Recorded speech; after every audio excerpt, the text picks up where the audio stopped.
الحمد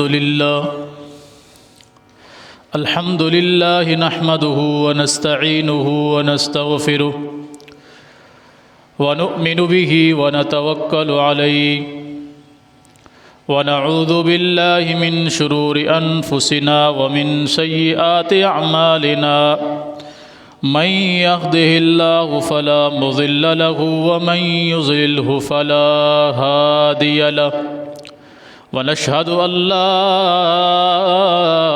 إله إلا الله وحده لا شريك له ونشهد أن محمدًا عبده ورسوله أرسله الله بالحق بشيرا ونذيرا وداعيا إلى الله بإذنه وسراجا منيرا أما بعد فأعوذ بالله السميع العليم من الشيطان الرجيم بسم الله الرحمن الرحيم وأنكحوا الأيام منكم والصالحين من عبادكم وإمائكم إن يكونوا فقراء يغنهم الله من فضله والله واسع عليم اللهم صل على محمد وعلى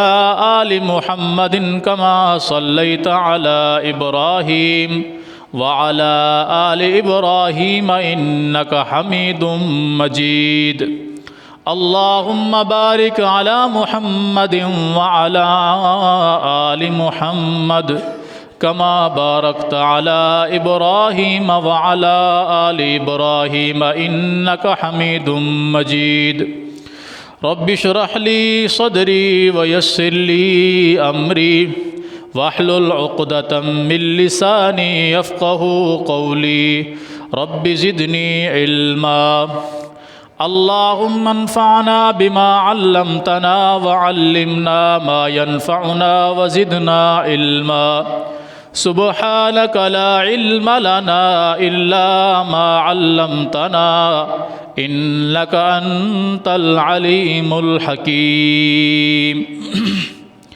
ہر قسم کی حمد و ثنا اللہ جل جلالہ کے لیے، بے شمار بے حد و حساب درود و سلام ہوں امام الانبیاء سید الانبیاء جناب محمد الرسول اللہ صلی اللہ علیہ وآلہ وصحبہ وسلم کی ذات گرامی پر۔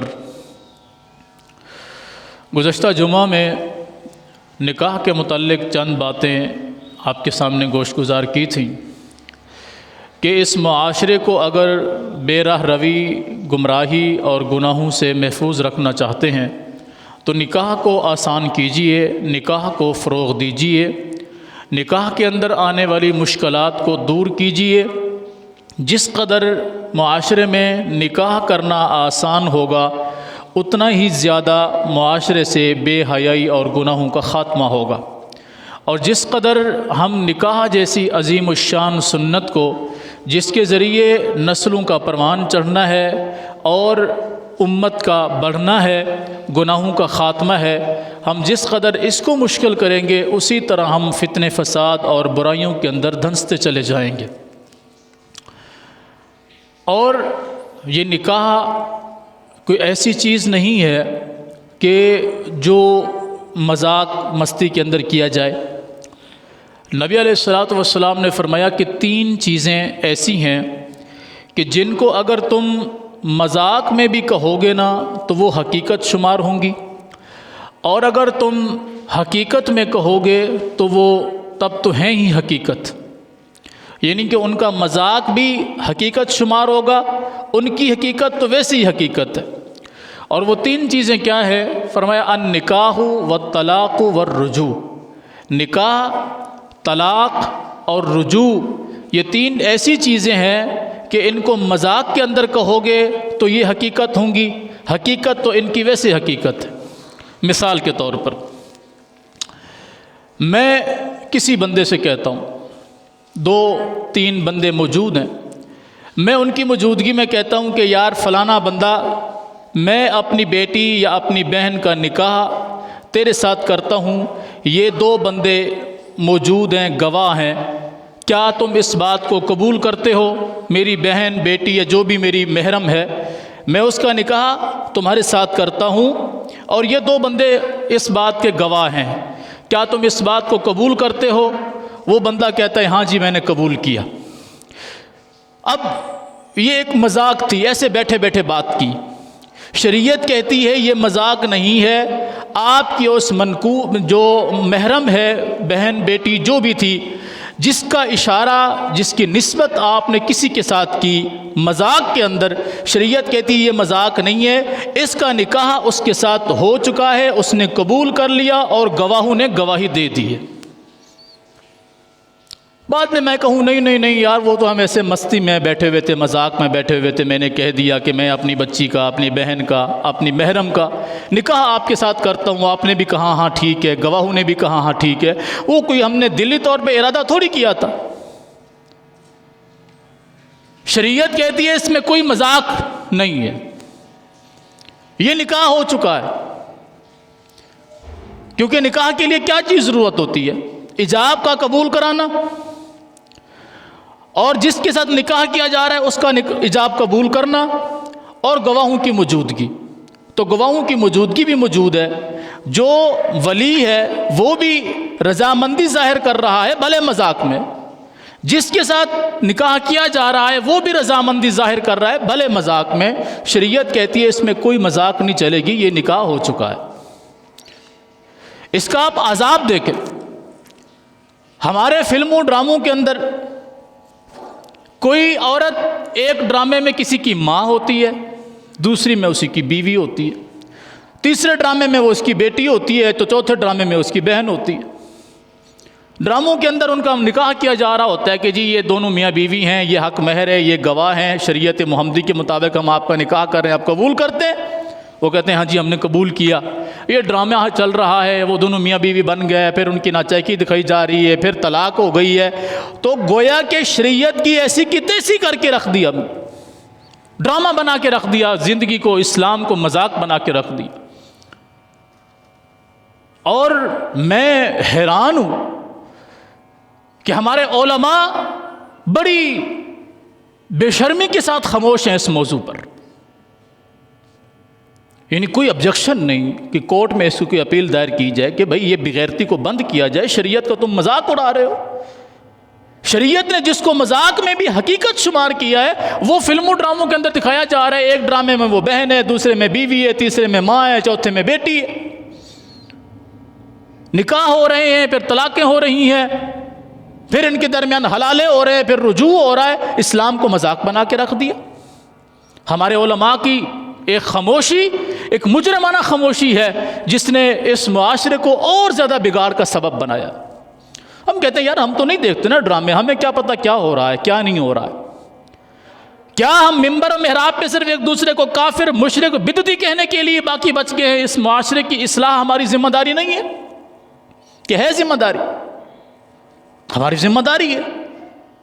ہمیں ان چیزوں پہ اس حد تک تو نظر ہونا چاہیے کہ ہمارے اسلامی ملک میں، اسلام کے نام پہ حاصل کیے گئے ملک میں ہو کیا رہا ہے، ہمیں اس کی فکر تو ہونی چاہیے۔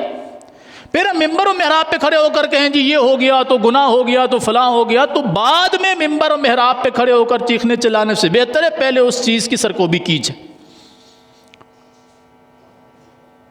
لیکن اس پر خاموشی ہے، نکاح ہو رہے ہیں، طلاقیں ہو رہی ہیں۔ تو شریعت نے کیا کہا ہے؟ اگر مذاق میں بھی کسی نے یہ بات کہہ دی اور اس میں یہ شرائط موجود ہوں، شرائط کیا ہے؟ گواہ موجود ہے، ایجاب قبول کرنے والے نے ایجاب قبول کر لیا، تو شریعت کہتی ہے یہ آپ کی مذاق نہیں ہے، یہ نکاح ہو چکا ہے۔ اسی طرح طلاق ہے، اس کے اندر بھی کوئی مذاق نہیں ہے۔ مثلا دو میاں بیوی ہیں،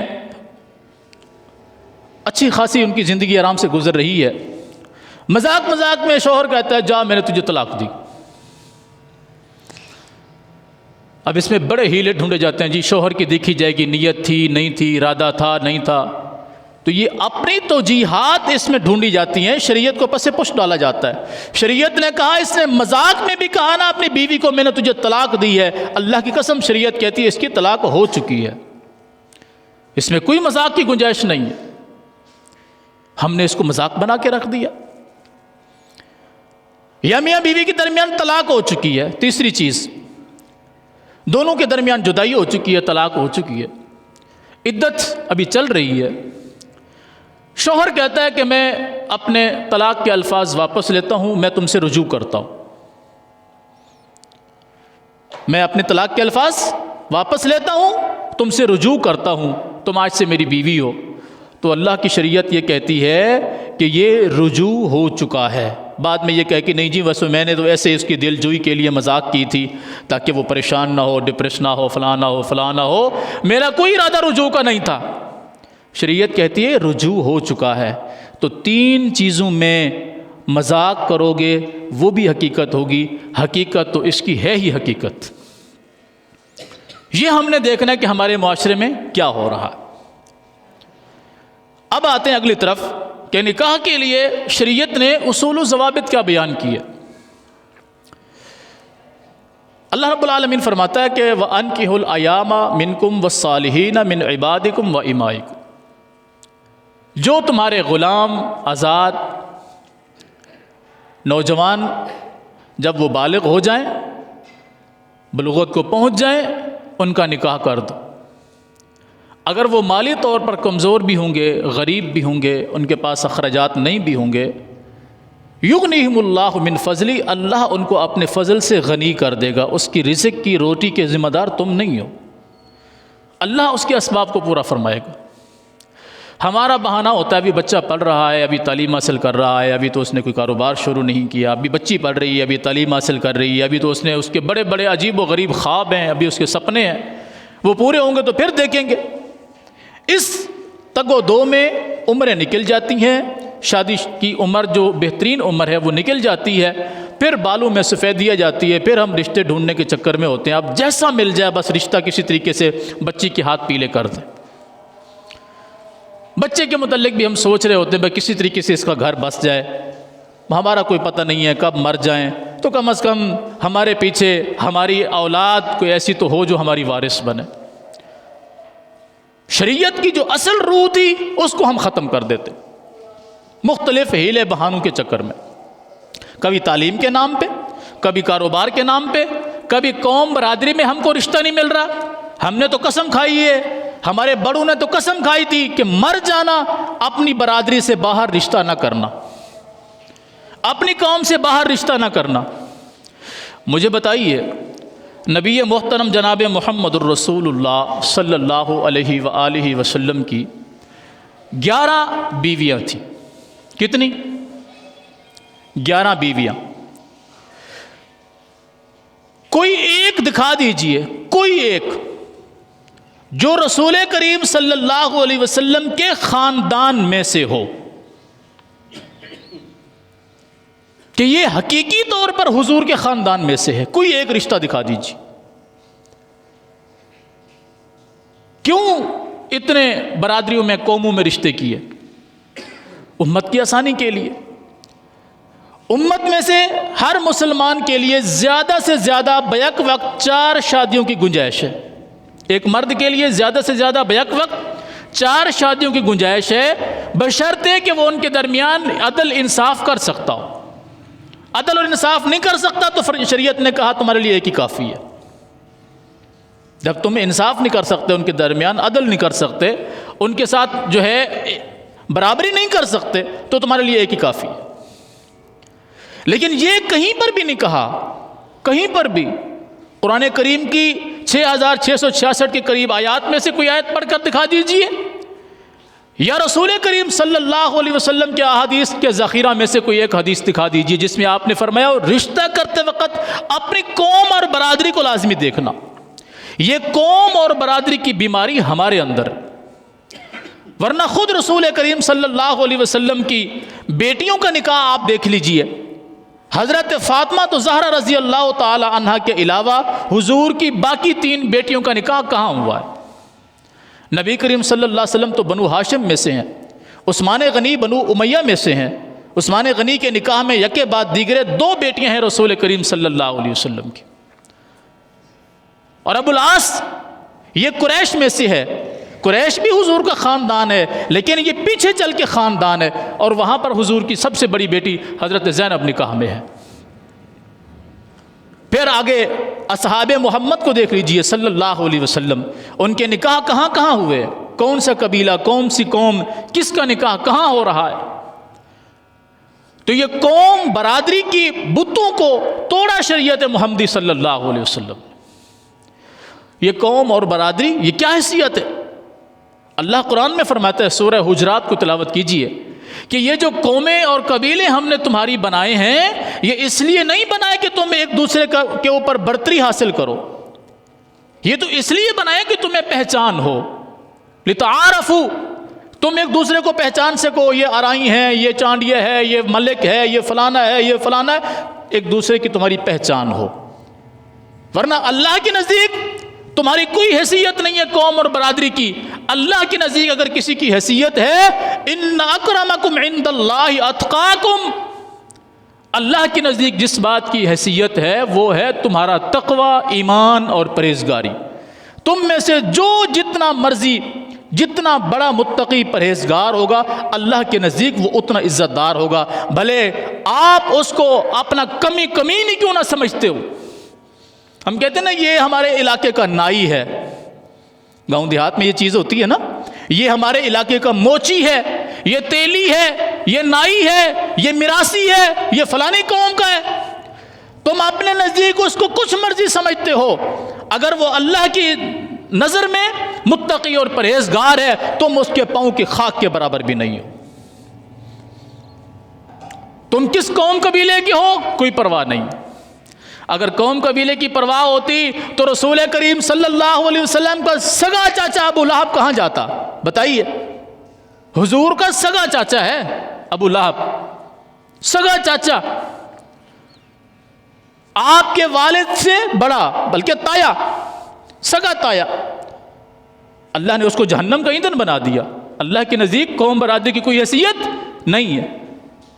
اور اسی مکے میں دیکھیے، حبشہ سے آئے ہوئے بلال، سیدنا بلال رضی اللہ تعالی عنہ، جن کو گرم ریتوں پہ لٹایا جاتا ہے، جن کے جسم سے نکلنے والی چربی ان کوئلوں کو بجھا دیتی ہے، اس قدر ان کے ساتھ اذیت ہو رہی ہے، وہ چلتے زمین پہ ہیں، ان کے قدموں کی آہٹ جنت میں سنائی دیتی ہے۔ تو اللہ کے نزدیک قوم برادری کی کوئی حیثیت نہیں ہے۔ شریعت نے جو اصول بیان کیا ہے وہ یہ ہے، فرمایا کہ تنکح المرأۃ باربعۃ، عورت سے نکاح کیا جاتا ہے 4 چیزوں کو دیکھ کر۔ کتنی چیزیں؟ 4۔ لجمالہا، اس کی خوبصورتی، دیکھا جاتا ہے عورت، بچی، لڑکی خوبصورت ہے کہ نہیں، اس کا نین نقش کیسا ہے، اچھی دکھتی ہے، چلنے پھرنے میں، اٹھنے بیٹھنے میں ایک نقش و نگار دیکھا جاتا ہے۔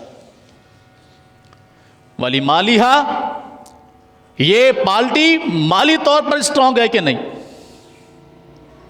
جہاں ہم اپنے بیٹے کا رشتہ کر رہے ہیں یہ مالدار بھی ہے کہ نہیں۔ والی حسبہا، تیسری چیز دیکھی جاتی ہے خاندان کیسا ہے، قوم برادری کیسی ہے۔ والی دینہا، چوتھی چیز دیکھی جاتی ہے کہ یہ دیندار بھی ہے کہ نہیں، دیندار بھی ہے کہ نہیں۔ اب 3 چیزیں پہلے بھی شریعت نے ذکر کی ہیں کہ مال کو بھی دیکھا جاتا ہے، خوبصورتی کو بھی دیکھا جاتا ہے، خاندان کو بھی دیکھا جاتا ہے، اور چوتھی چیز ذکر کی کہ دین کو دیکھا جاتا ہے۔ اب جس صحابی کو حضور یہ بات بیان فرما رہے ہیں اسے فرمایا فاظفر بذات الدین، جب تو کہیں رشتہ کرنے کے لیے جائے تو باقی 3 چیزوں کو نظر انداز کر دینا، مال کو بھی، خوبصورتی کو بھی، قوم برادری کو بھی۔ فاظفر بذات الدین، دین کو ترجیح دینا، اللہ تیرے ہاتھوں کو خاک آلودہ کر دے گا، اللہ تجھے غنی کر دے گا، اللہ تجھے عزتوں سے نوازے گا۔ کس چیز کو ترجیح دینا؟ دین کو۔ اچھا، اس سے منع نہیں کیا کہ آپ جو ہے دین کو تو دیکھیں خوبصورتی کو نہ دیکھیں خوبصورتی کو، لیکن ترجیح کس کو دیں؟ دین کو۔ ہم یہ دیکھتے ہیں کہ وہ گھرانہ بڑا ہے، مالدار، اسٹرانگ پارٹی ہے، ٹھیک ہے، بڑی قوم برادری سے تعلق رکھتے ہیں، بچی خوبصورت ہے، بس ٹھیک ہے، دیندار ہے، اس سے کوئی غرض نہیں ہے۔ اسی وہ تو ہم لوگ بھی دیندار نہیں ہیں، وہ تو ہم بھی دیندار نہیں ہیں. اللہ کا شکر ہے، جیسی روح ویسے فرشتے. کیونکہ ہم نے کبھی دین کو نہیں سیکھا تو ہمیں دین کی ترجیح کی کیا حیثیت؟ ہمارے نزدیک دین کی کیا اہمیت جب ہمیں ہی دین کے بارے میں علم نہیں ہے؟ اگر ہمیں دین کے بارے میں علم ہوتا تو ہمارا بچہ جس کے لیے ہم حور ڈھونڈنے جا رہے ہیں، اس لنگور کو ہم بندے کا بچہ نہ بنا لیتے؟ اور میں نے پچھلے جمعے ایک حدیث سنائی تھی آپ لوگوں کو کہ نبی علیہ الصلوۃ والسلام نے فرمایا کہ جب تمہاری کسی محرم کے لیے کوئی ایسا رشتہ آئے جس کے دین اور اخلاق سے تم مطمئن ہو تو اپنی اس محرم کا رشتہ اس کے ساتھ کر دو. اپنی محرم کا رشتہ اس کے ساتھ کر دو. لڑکا اچھا ہے، دیندار ہے، با اخلاق ہے، با حیا ہے، با کردار ہے، اس کے قوم اور برادری کی کوئی فکر نہ کرو، اس کے مال و دولت کی کوئی فکر نہ کرو، اس کی اسٹیٹس کی، عہدے کی، کسی چیز کی فکر نہ کرو. یہ دیکھو وہ دیندار ہے، با اخلاق ہے، با کردار ہے، تو تمہاری بچی کا گھر بہترین طریقے سے بس جائے گا. اگر اس چیز کو دیکھنا شروع کر دیا کہ سرکاری نوکری ہے کہ نہیں، تو سرکاری نوکری والا مجھے کوئی بندے کا بچہ دکھا دیجئے ہزاروں میں سے کوئی ایک کے علاوہ جو سرکاری نوکری پر ہو اور رشوت خوری یا حرام خوری نہ کرتا ہو. وہ فوج میں ہو، وہ رینجر میں ہو، وہ پولیس میں ہو، وہ کسی محکمے کے اندر ہو. ہزاروں میں سے کوئی ایک بندے کا بچہ ملے گا، ورنہ سب وہ کسی بھی محکمے کے اندر ہے، اللہ کے اس پر رحمت ہو تو علاوہ، ورنہ وہ سرکار کی نوکری میں ہو، جو گیا پیسے دے کر ہے. آپ کا کیا خیال ہے وہ پیسے لے کر اپنی زندگی کو نہیں گزارے گا؟ تو ہماری سرکار تو بابا اس طرح کی ہے، پسند آتا ہے تو بڑے شوق سے کیجیے. سرکاری نوکری ہے کہ نہیں، ایک. نمبر 2، سرکاری اگر نوکری نہیں ہے تو اپنا کاروبار ہے کہ نہیں، بینک بیلنس کتنا ہے، گھر پلاٹ بنگلے گاڑیاں کتنی ہیں، زمینیں جائیدادیں کتنی ہیں، اس کو ہم دیکھتے ہیں. جب ایسے گھرانے میں ہم اپنی بچی کا رشتہ کریں گے جو ان پڑھ جاہل ہوگا. آپ ان پڑھ جاہل کس کو کہتے ہیں؟ ہمارے معاشرے میں ان پڑھ اس کو کہا جاتا ہے جس کے پاس دنیا کی تعلیم نہ ہو. جس کے پاس دنیا کی تعلیم نہ ہو وہ ان پڑھ بندہ ہے. شریعت میں ان پڑھ اس کو کہا جاتا ہے جس کے پاس دین کی تعلیم نہ ہو.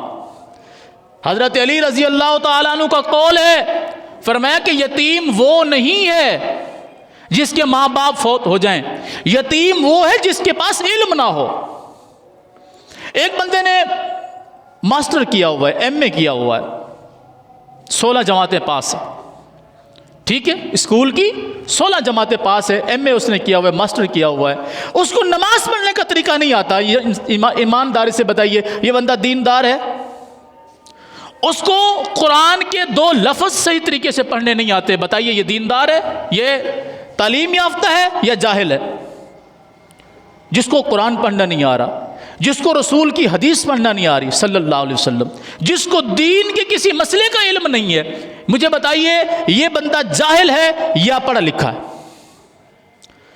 جس کو جنازہ پڑھنا نہیں آ رہا، جس کو واش روم میں غسل خانے میں جانے کی دعا نہیں آ رہی، جسے سوتے وقت کی دعا نہیں آتی، جسے اٹھتے وقت کی دعا نہیں آتی، جسے کھانا کھانے کے بعد کی دعا نہیں آتی، جسے کپڑے پہننے کی دعا نہیں آتی، شادی شدہ ہے تو میاں بیوی کے ملتے وقت کی دعا اس کو نہیں آتی، ویسے تو یہ پی ایچ ڈی کیا ہوا ہے، ماسٹر کیا ہوا ہے، ایم فل ہے، فلاں فلاں بڑی بڑی ڈگریاں اس کے پاس ہیں، یہ جاہل کا بچہ ہے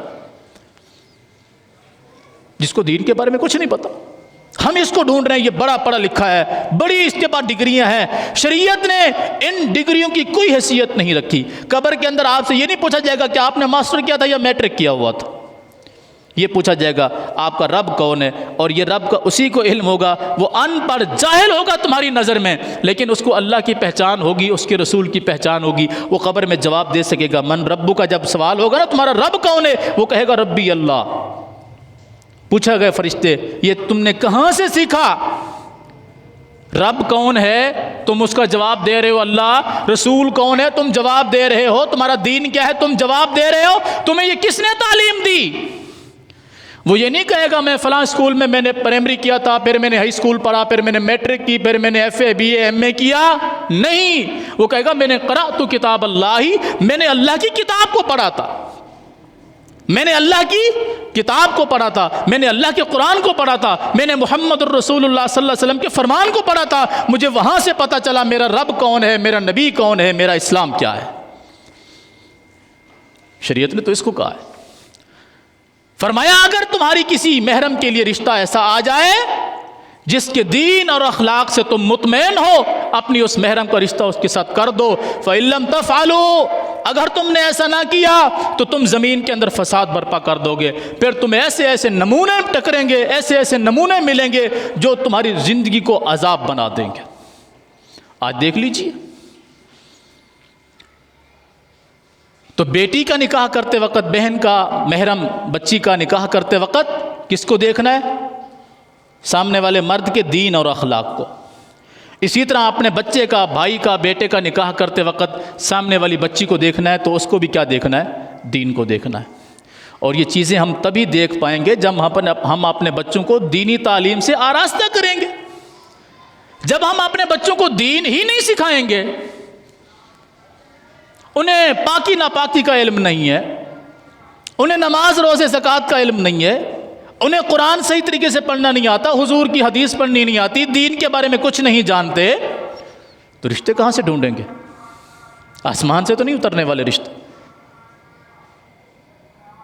تو اولاد کی تربیت میں دین کو مقدم رکھیں اگر آپ دنیا اور آخرت میں کامیابی چاہتے ہیں، تو پھر آپ کے رشتوں میں بھی آسانی ہو جائے گی، زندگی گزارنے کے اندر بھی آسانی ہو جائے گی، بہت سارے مراحل میں آپ کے لیے آسانی ہو جائے گی، کوئی مشکل پریشانی پیش نہیں آئے گی۔ فرمایا ان چیزوں کو مد نظر رکھو۔ بچی کا نکاح کرتے وقت سامنے والے بچے کا دین دیکھنا ہے، اخلاق دیکھنا ہے۔ بچے کا نکاح کرتے وقت سامنے والی مہر جو بچی ہے اس کا دین اور اخلاق دیکھنا ہے۔ باقی مال دولت جو چیز ہے وہ ساری دھری کے دھری رہ جانی ہے، جب دین نہیں ہے تو کچھ بھی نہیں ہے۔ آگے پھر ہمارے ہاں کیا ہوتا ہے؟ ہمارے ہاں سب سے پہلے بچی کو دیکھنے کے لیے جاتا ہے، یہ میں پچھلے جمعے بیان کر چکا ہوں، دیکھنے کے لیے جاتے ہیں تو اس کو اٹھا کر دکھاؤ، آنکھیں کھولو، بیٹھو، چلو، بولو، کھانا پکانا سب کچھ، گویا کہ ہم گھر کے لیے نوکرانی لے کر آ رہے ہیں، بہو لے کر نہیں آ رہے۔ اور اگر یہی کچھ ہماری بہن بیٹی کے ساتھ ہو تو ہمارے ساتھ کیا بیتے گی؟ کوئی آئے ہماری بیٹی، ہماری بہن، ہماری محرم کے لیے، رشتے کے لیے، اور وہ یہی کرتوت کرے جو ہم دوسروں کی بیٹیوں کے ساتھ جا کر کرتے ہیں، اس وقت ایمانداری سے بتائیے گا کہ آپ کے دل پر کیا گزرتی ہے۔ حضرت رسول کریم صلی اللہ علیہ وسلم کے پاس ایک صحابی ہے، کہا اللہ کے رسول صلی اللہ علیہ وسلم نکاح کرنا چاہتا ہوں، کوئی رشتے کا بندوبست اگر ہو جائے تو۔ آپ نے فرمایا جو فلاں صحابی ہے، ان کی بیٹی جوان ہے، جو اس صحابی سے کہو اور ان سے جا کر کہو کہ مجھے حضور نے بھیجا ہے اور وہ کہتے ہیں کہ اپنی بچی کا نکاح مجھ سے کر دو۔ آج اگر کسی مسجد کا مولوی، امام، خطیب کسی کو کہہ دینا کہ آپ فلاں کے گھر پہ چلے جائیں، ان کی بچیاں جوان ہیں، دیندار ہیں، پڑھی لکھی ہیں، آپ اپنے رشتے کا، نکاح کا پیغام ان کو دیں اور ان سے ہمارا کہیں کہ وہ آپ کے ساتھ نکاح کر دیں، تو آگے سے پتہ کہ جواب کیا ملے گا؟ مولوی صاحب کو بولو آپ کی بیٹیاں مر گئی ہیں۔ کیا خیال ہے؟ کیونکہ مولوی کا کردار بھی اتنا ہی ہے نا، وہ بھی تو مال ڈھونڈ رہا ہے۔ یہ بندے کا بچہ ہوتا تو اس کی زبان میں بھی تو اثر ہوتا۔ اور ادھر دیکھیے رسول کریم صلی اللہ علیہ وسلم فرما رہے ہیں جاؤ اس بندے سے کہو اپنی بیٹی کا نکاح تم سے کر دے۔ جو رشتہ جا رہا ہے، شکل و صورت اللہ نے بنائی ہے، نہ رنگ اس طرح قابل قبول ہے کہ جس کو بندہ دیکھ کر پسند کرے، نہ مال و دولت ہے، نہ گھر بار ہے، کچھ بھی نہیں ہے، مگر اللہ کا چہیتا ہے، اللہ کو ماننے والا ہے، اس کے رسول سے محبت کرنے والا۔ خود رسول بھیج رہے ہیں جائیے، کنڈی کھٹکھٹائی، السلام علیکم، وعلیکم السلام، جی کہا مجھے اللہ کے رسول نے بھیجا ہے صلی اللہ علیہ وسلم، میں نے نکاح کرنا ہے، اللہ کے رسول نے مجھے بھیجا ہے اور فرمایا ہے کہ اپنی بچی کا نکاح مجھ سے کر دو۔ اب وہ صحابی، خاندان اچھا، بچی خوبصورت ہے، اچھے گھرانے والے، ایک دفعہ تو جسم کے اوپر کپ کپی طاری ہوتی ہے کہ نہیں ہوتی؟ بچے کو دیکھا، شکل و صورت دیکھی، دل کے اندر خیال ہے کہ یار عجیب معاملہ ہے، میری بچی کہاں خوبصورت اور کہاں یہ۔ کہا ٹھہرو میں اپنی بیوی سے مشورہ کر لو۔ یہ نہیں کہا کہ نہیں دیتا ہوں نکاح، ایک انسانی فطرت ہے نا کہ میری بچی نے بسنا ہے، ہم گھر میں آپس میں مشاورت کر لیں، انکار نہیں کیا۔ ہمارے یہاں تو جواب ہی یہ ملتا ہے کہ اس کو کہو اپنی بیٹی دے دے۔ اور کتنے بڑے بڑے گھر تھے، کوئی 10 مرلوں کے گھر تو تھے نہیں، ایک ہی کمرہ ہوتا تھا، چھوٹا سا کمرہ، یا زیادہ زیادہ 2 سے 3 کمرے۔ اب یہ دونوں میاں بیوی آپس میں مشورہ کر رہے ہیں اور ان کی گفتگو بیٹی نے سن لی، اس بچی نے سن لی جس کے لیے رشتہ حضور نے بھیجا تھا، اور ماں باپ کے پاس چلی گئی۔ کہا ابو جی آپ لوگ مشورہ کر رہے ہیں اس کے لیے کہ میرا نکاح اس کے ساتھ کرنا ہے کہ نہیں کرنا ہے، آپ یہ کیوں سوچ رہے ہیں کہ اس کے ساتھ کرنا ہے نہیں کرنا ہے، آپ یہ کیوں نہیں سوچ رہے کہ رشتہ کس نے بھیجا ہے۔ اس رشتے کی طرف نہ دیکھیں، اس کے بھیجنے والے کی طرف دیکھیں، مجھے قبول ہے۔ اللہ کی قسم عرب میں اس جیسا جوڑا عرب نے دیکھا ہی نہیں ہے۔ پھر شکل و صورت میں دیکھیں زمین آسمان کا فرق، خاندان برادری میں دیکھیں زمین آسمان کا فرق۔ رشتہ بھیجنے والے محمد الرسول اللہ، قبول کرنے والی بچی نے اللہ کے رسول کو دیکھ کر رشتہ قبول کیا۔ ان دونوں کی پیار اور محبت اور بہترین زندگی کی مثال عرب کے لوگ دیا کرتے تھے۔ ہمارے یہاں ایسا کیوں نہیں ہوتا؟ ہمارے یہاں بچی کی تصویر دکھائیں، ہمارا بچہ دیکھنا چاہتا ہے۔ اب تو تصویر کا دور بھی گیا، بہنیں جا رہی ہیں، ماں جا رہی ہے، محلے کی 10 عورتیں جا رہی ہیں، بچی دیکھنے کے لیے جا رہے ہیں۔ گویا کہ بچی دیکھنے نہیں جا رہے، منڈی سے جانور خریدنے جا رہے ہیں، دیکھ کے آ گئے۔ پھر کوئی بہن ہے تو وہ نقص نکال رہی ہے، ماں ہے تو وہ نقص نکال رہی ہے، بھابھی ہے تو وہ نقص نکال رہی ہے، پڑوسن ہے تو وہ نقص نکال رہی ہے۔ نہ منہ نہ متھا جی میں جن پہاڑوں لتھا، یہ اپنی شکل و صورت کو نہیں دیکھ رہی کہ ہم کس قابل ہیں، اس کے اوپر نقص نکال رہی۔ اور پھر جب ان کی باری آئے گی نکاح کی، تب ان کے پاؤں کے نیچے سے زمین نکل جائے گی۔ اچھا ہمیں ریجیکٹ کیا، ان کی یہ حیثیت، اور بھائی یہ کچھ تم کر چکے ہو پہلے، اب تو مکافات عمل ہے، بھگتو اس کو۔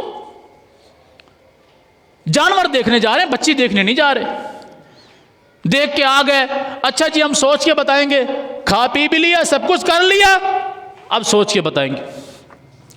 اور اگر ان کیس رشتہ ہو گیا ہے تو فون نمبر دے دیجئے، ہمارا بچہ آپ کی بچی کے ساتھ رابطے میں رہے گا، یہ ایک دوسرے کو جان پہچان کر لیں گے، دیکھ لیں گے، ملاقات کر لیں گے، بات کر لیں گے، اس کے بعد ہم کچھ مشورہ کریں گے۔